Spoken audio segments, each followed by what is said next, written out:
Mga kamarites, ihanda na ang inyong mga kape dahil may pakilig at pa-care si David Licauco para sa kanyang ka-love team na si Barbie Forteza. OMG! Ito na ang latest chismis na ikakakilig ng puso ninyo. Sa isang eksklusibong panayam sa 24 oras, nagsalita ang half ng Barda Love Team na si David Licauco tungkol sa tunay nilang closeness ni Barbie Forteza. As in, hindi lang sa harap ng camera, kahit off-cam, close talaga sila. Di ba nakakakilig? Sabi nga ni David, yung closeness namin, close naman talaga kami. Di ba? Naku mga besh, klarong-klaro na may something na mabango.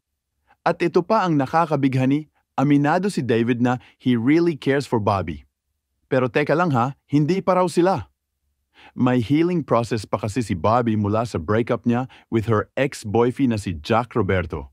Oh, bigyan natin ng space ang girl, no? Sabi pa ni David, we should respect that.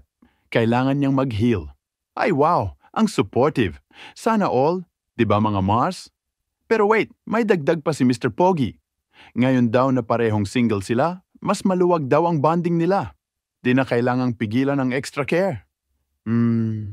Pag ganyan ba naman ang concern mo sa love team mo, baka nga more than love team na to? At nang tanungin kung in love ba siya, sagot ni David, I'm in love with life. Ay grabe, parang may hidden meaning, no? Kaya ayan mga kachika, wala pang label pero ramdam ang spark. Abangan natin kung kailan aamin ang Barda, baka bukas, baka next week, o baka sa big screen na mismo. This has been your favorite Chismosa on duty, signing off for now sa Kapit Chismis. Stay tuned, stay chismosa, and always ready for the next chika.